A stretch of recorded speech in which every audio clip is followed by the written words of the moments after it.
from the National News Studio, Sri Lanka.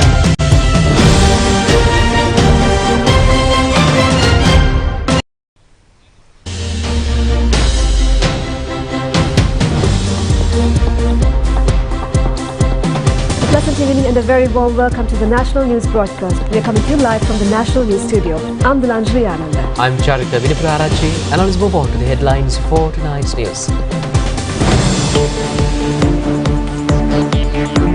The Cabinet approves the local debt restructuring program.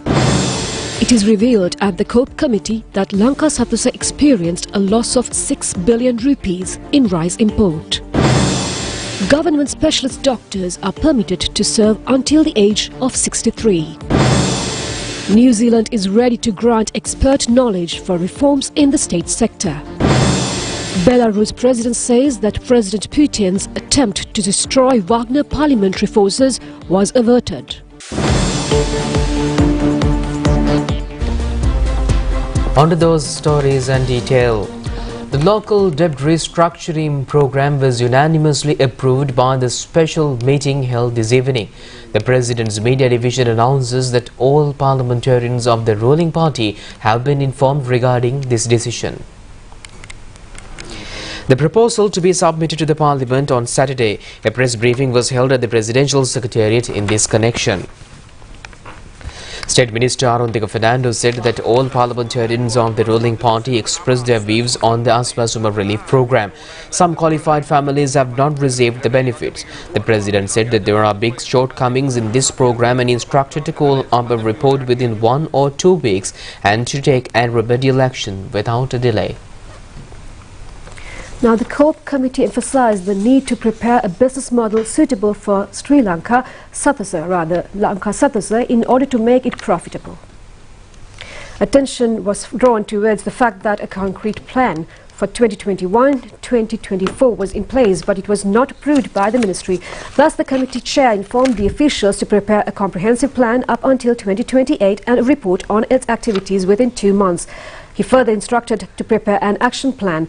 It was disclosed that during the years 2024-2015, there was a loss of 6 billion rupees due to the importation of rice through Lanka Sathusa.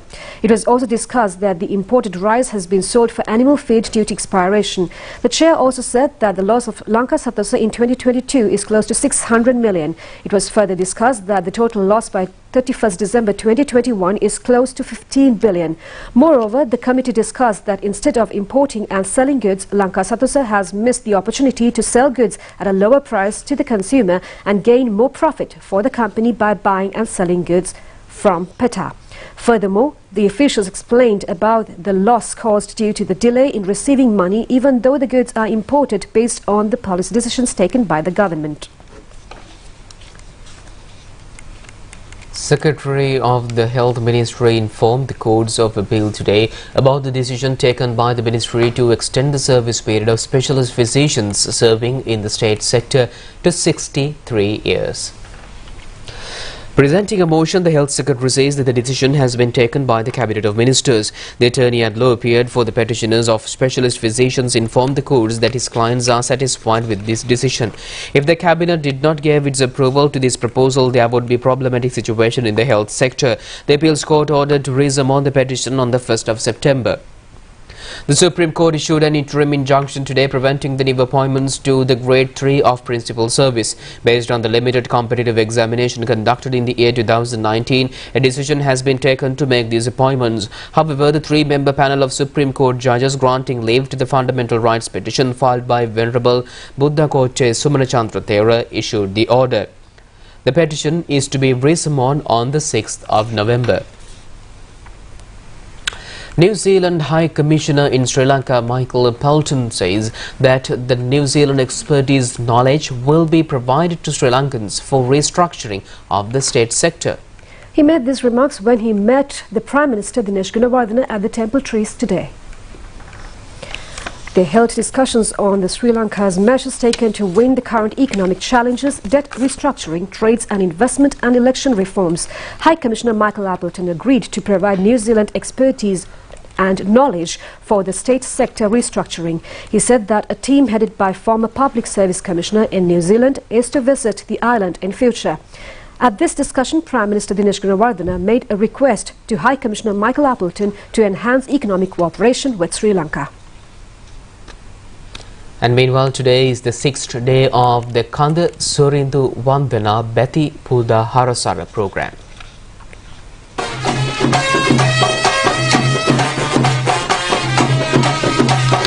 ප්‍රධාන අනුග්‍රහය රටක් පුබුදන රයිගම් දෙවැනි එක 100% සහල් noodles කදිර දිව්‍ය රාජ චිත්‍රපටය අගෝස්තු 3 වනදා සිට දිවයින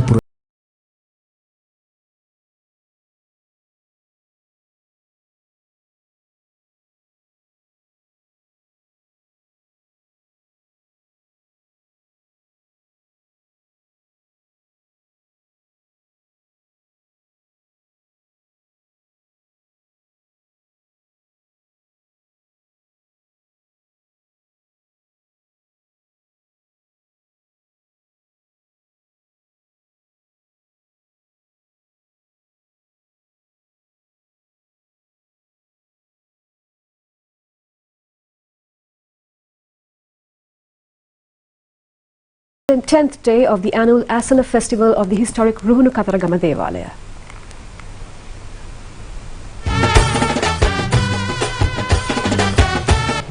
Suriduni Kataragama 2023 official media sponsor Gaya Rupavahini. So today is the 10th day of the annual Asala Festival of Ruhunu Mahakataragama Devalaya. Tonight's procession is about to commence, and we got to know that Honorable Basnak Nilame is going to visit the procession as well. And it's going to be full of amazing dance performances and extravagantly dressed tuskers and elephants. And tomorrow is a special day. There's going to be some special rituals at Valiamman Temple tomorrow. So let me just point them out to you. Milk food offering in the morning at Valiamman Temple. And then in the afternoon there's going to be fire kavadi dancing or Agni kavadi dancing. Just imagine the kavadi dance we know, but they're dancing on red hot coal. So that's fire kavadi dancing. And at night, one of the most anticipated rituals, that is fire walking at Sri Valiamman Temple. So we'll bring you more details and all of that tomorrow. Come to Kataragama Ruhunu Mahadevalaya if you want to witness these rituals, these unique ancient rituals, as well as the grand procession.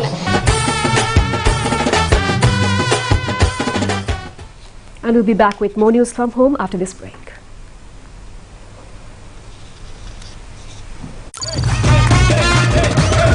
Prima Katami, Fantamai. கணக்கில் அதிர்ஷ்டம் பெறும் எமது வீரனே நாடு விட்டு நாடு சென்று வென்ற தோழனே பீப்பிள்ஸ் ரெமிட்டன்ஸ் மூலம் வென்ற சூரனே உழைப்பினாலே கடமை செய்த பொறுப்பாளனே கோடி அதிர்ஷ்டம் அல்ல முன்கூட்டிய வாழ்க்கையை வெல்ல பீப்பிள்ஸ் ரெமிட்டன்ஸ் வரமே கோடி அதிர்ஷ்டம் தருமே வாராந்தம் 1 லட்சம் ரூபாய், மாதாந்தம் 1 மில்லியன் ரூபாய், ஆண்டிறுதியில் மாபெரும் சீட்டிருப்பில் 1 கோடி ரூபாய் உட்பட மேலும் பணப்பரிசுகளை வெல்லுங்கள். பீப்பிள்ஸ் ரெமிட்டன்ஸ் கோடி அதிர்ஷ்டம் நேரடியாக அனுப்புங்கள், பெரும் வெற்றி காணுங்கள். මානුවර පොත්දැක්ම 2023 ජූලි 26 සිට ජූලි 2 වෙනිදා දක්වා පෙරවරු 9 සිට පස්වරු 7 තෙක් කැන්ඩි සිටි සෙන්ටර්ෙහිදී සංවිධානය ශ්‍රී ලංකා පොත් ප්‍රකාශකින්ගේ සංගමය.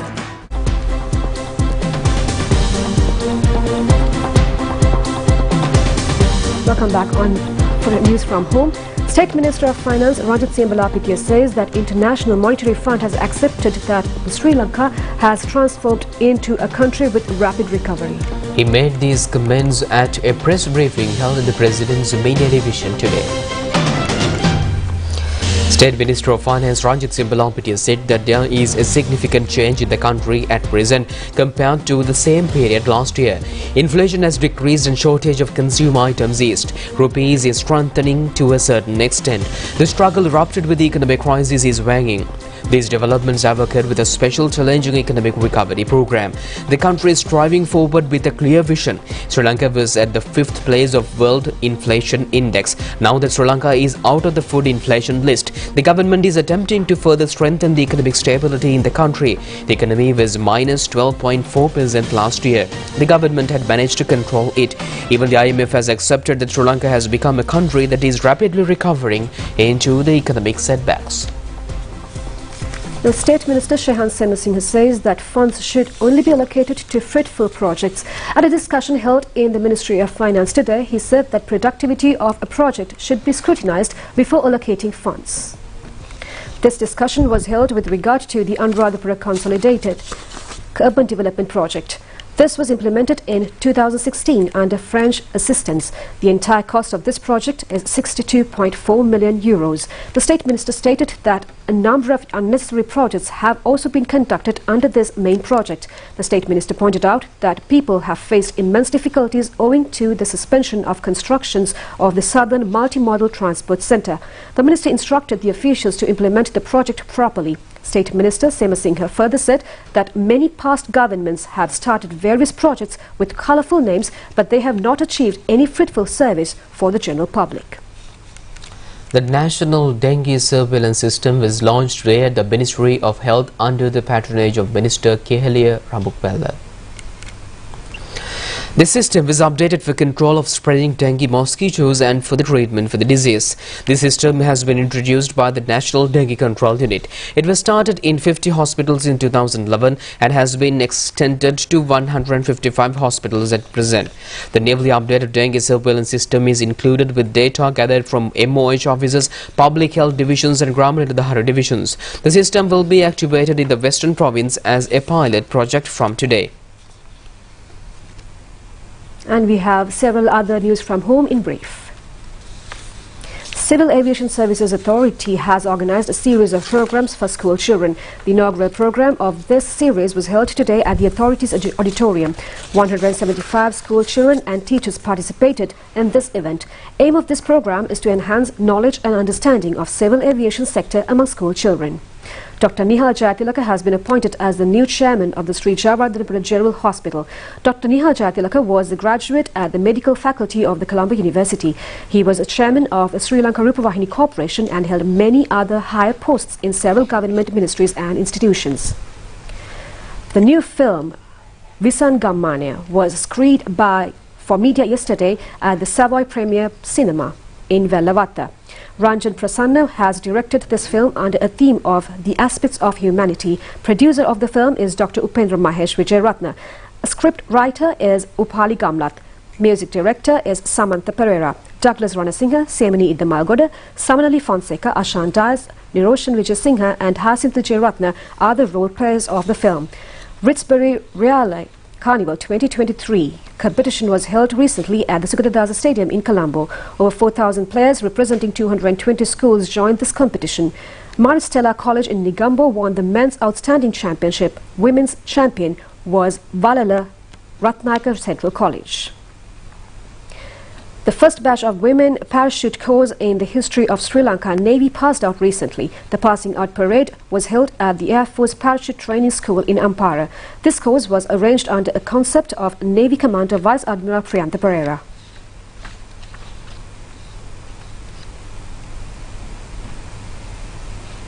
A wild elephant about 35 years of age was captured by the wildlife officers. The jumbo will be dispatched to Wild Elephant Detention Center in Horopatana. This wild elephant had destroyed crops and damaged the property of people living in the Sigiri area for several years. The wildlife officers captured the elephant following a 1.5-day operation under the request of the villagers. The annual Sri Lanka Day in France was held recently. It was held at the Bois de Vincennes Park in Paris. The annual event is organized by the Sixth Foundation affiliated to the International Buddhist Center in France. French citizens and other foreigners living in France will be enlightened on the information of Sri Lanka and its culture. They are able to purchase Sri Lankan local items and the opportunity to taste Sri Lankan food and beverages. The Railway Department says that the railway transport along the Kalani Valley railway line was resumed this evening. Train services were curtailed along this line since last evening due to a derailment of the train. A power set with 4 compartments have derailed.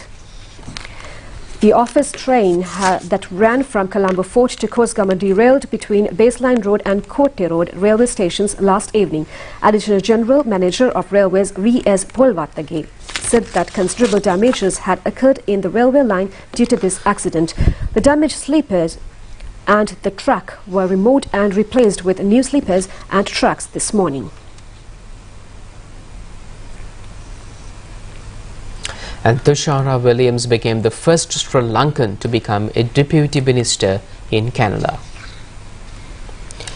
Tushara Williams has been appointed as the Deputy Minister of Intergovernmental Affairs in the Privy Council Office of the Government of Canada, effective from the 19th of June 2023. Williams became the first ever Deputy Minister of Sri Lankan origin in the Canadian Federal Public Service. She was born in Colombo and completed her primary and secondary education at Ladies College Colombo before she immigrated to Canada in 1991. She has a BA and a Master's degree from the University of Toronto. Williams joined the Canadian Civil Service in 2001.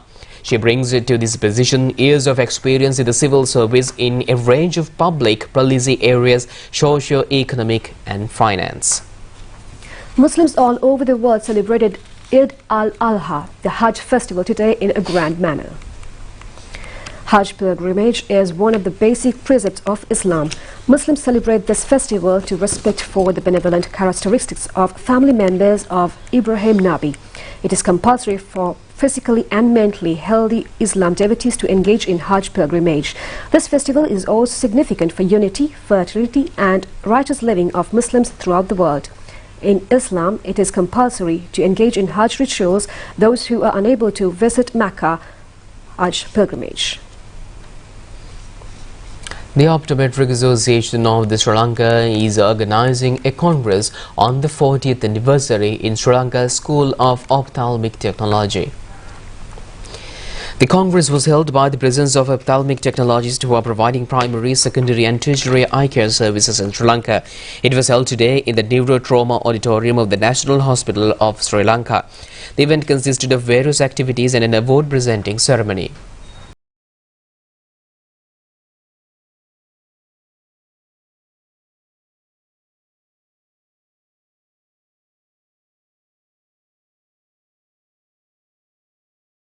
Let me congratulate the Association of Optometry and Orthoptics for their 11th scientific conference. It is with profound gratitude that we remember the founder of this program, Dr. C.E. Parker, American optometrist, WHO representative. Then Minister of Health Sri Lanka, along with the helped to establish this in 1983. Present-day optometry in Sri Lanka mostly based on clinical refraction and the optical industry all over the country. But in Sri Lanka, we are competent with optical technology services, visual function services, ocular diagnostic services, and ocular therapeutic services in par with the world optometry. I would like to congratulate each and every one of you for your dedications to your profession and your commitment to making a difference. By being a part of this Congress, you have already taken a significant step towards enhancing your knowledge, skills and capabilities, and I have no doubt that the discussions, debates and the discoveries that will take place over the course of this event will contribute to the advancement of optometry and orthoptics in Sri Lanka.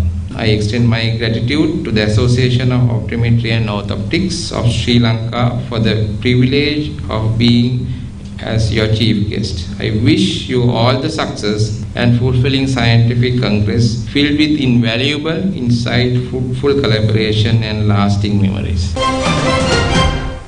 The International Culture and Food Fair was held in Colombo recently.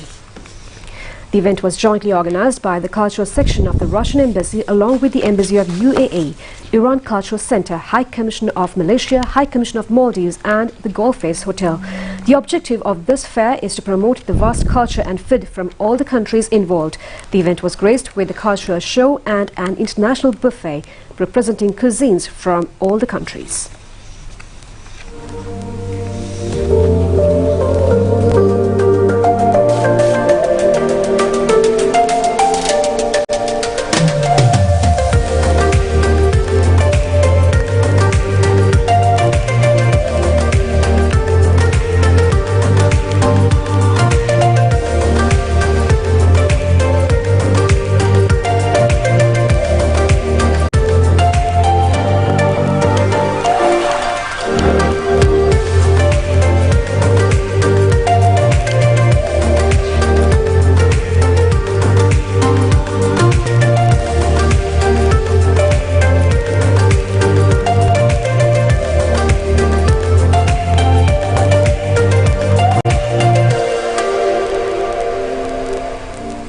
We are extremely happy. Best place here, very good weather, very friendly atmosphere.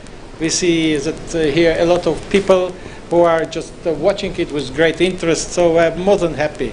Especially nowadays, it's very important. Well, we were actually all supporting each other, and the main support came actually from the kitchen. We all presented our chefs who could do authentic cuisines, so this is the key point of this fair. So people came here for a gastronomical experience, and personally in Russia we brought in 2 wonderful chefs who have prepared many signature Russian dishes who everybody loves, and all the countries, the rest of the countries that are here today, the UAE, the Maldives, Malaysia and Iran, they also prepared their national authentic foods. So the people who come here for today are in for a good experience and a lot of surprises. We always support each other. We have been having a very long-term friendship between our countries, always supported each other in any kind of crisis, any kind of situations. The Vietnam Embassy in Sri Lanka held a film festival from the 23rd of June to the 25th of June at the National Film Corporation in Colombo.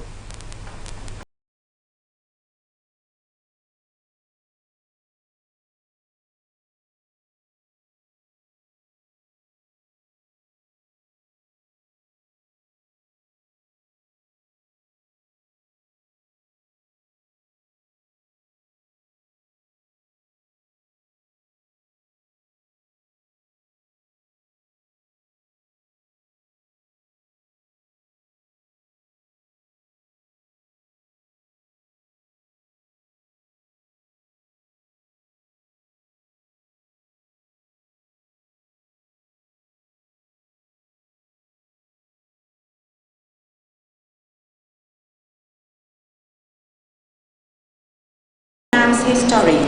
Sri Lanka has been our close friend always. The 2 countries share a number of similarities in many aspects, from our geographical features to cultural connections. There are values that deeply founded in culture and tight-knit family relationship. Together, we are glad to witness the traditional friendship and multi-faceted cooperation between Vietnam and Sri Lanka have been developing steadily over the years. While numerous MOU have been signed between the 2 countries, several MOU renewals are being considered in areas of trade investment, agricultural fishery, education and security, mass media, and Buddhist cooperations. Potentials for recognizing the existing MOU on cultural cooperations are also being discussed.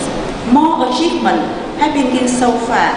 Yes, ample room for further cooperation still exists in all aspects. The film screening is seen as a part of many efforts to promote the spirit of people's interaction and understanding, which would shape up ideas, thoughts, and responses among us. The Embassy of Vietnam proudly hosts the 4th film show here at the National Film Corporation in Colombo. This time, our film show is made of 3 recently very popular Vietnamese films teamed with love in various perspectives. We are happily looking forward to teaming up with the Ministries of Mass Media and the National Film Corporation for more tangible outcome in future. Senior program producer of the Sri Lanka Rupavahini Corporation and teledrama director Gaya Ramya Alvis passed away today. He was 51 years at the time of his demise. He is the youngest son of veteran lyricist late Dalton Alvis. The final rites will be conducted at the Kadavata General Cemetery on Friday. He died after admitting to hospital last evening for an emergency ailment. Born in 1973, he continued school education in D.S. Naga College in Colombo. He joined as an assistant producer to the drama unit of Sri Lanka Rupavahini Corporation in 1994. He entered the teledrama field by directing a drama titled Merigutera in 1998. He has directed several significant teledramas including Colombo 7. Another unique program created by him is Uttama Puja. It was created to build up mentality of people living in villages in the war-torn areas. He was also a visiting lecturer at the University of Visual and Performing Arts. He has also won awards as an author of books and lyrics writer. The Acting Academy, course initiated at the National Television to train drama artists, is a concept of Gaya, Ramya, Alvis. And that's all the news we have from home. Stay tuned for international stories coming up next.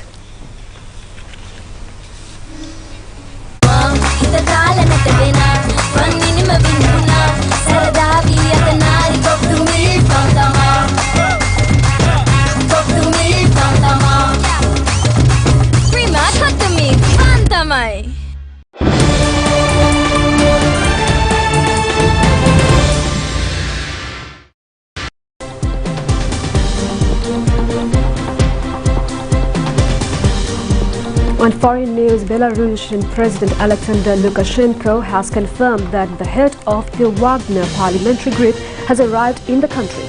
He said he offered the mercenary group an abandoned military site where they could put their tents while thinking what to do next. President has also said that have brokered a deal with a narrowly prevented Wagner mercenaries from marching on Moscow after the private army mutinied against Russia's military leaders. In the meantime, Ukrainian officials say at least 3 children are among the 10 victims of Russian attack in Kramatorsk, Ukraine. Following the attack, the Kremlin says its only target sites are linked to the military. NATO Secretary General Jens Stoltenberg says the Western military alliance is ready to defend itself against any threat posed by the move of Russian Wagner military force to Belarus. Prima, cut to me, Fantamai!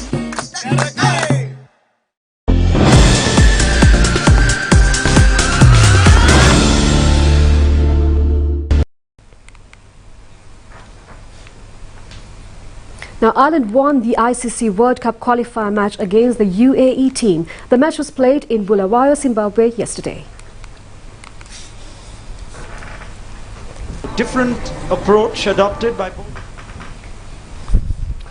Batting first, Ireland scored 340 runs for the loss of 4 wickets. Opening, Paul Stirling scored 162 runs. Sanjit Sharma claimed 3 wickets. In reply, UAE all out for 211 runs. Mohammad Wasim scored 45 runs for UAE. Paul Stirling of Ireland was named the man of the match. Paul Stirling clap. Prima, cut to me, Fantamai!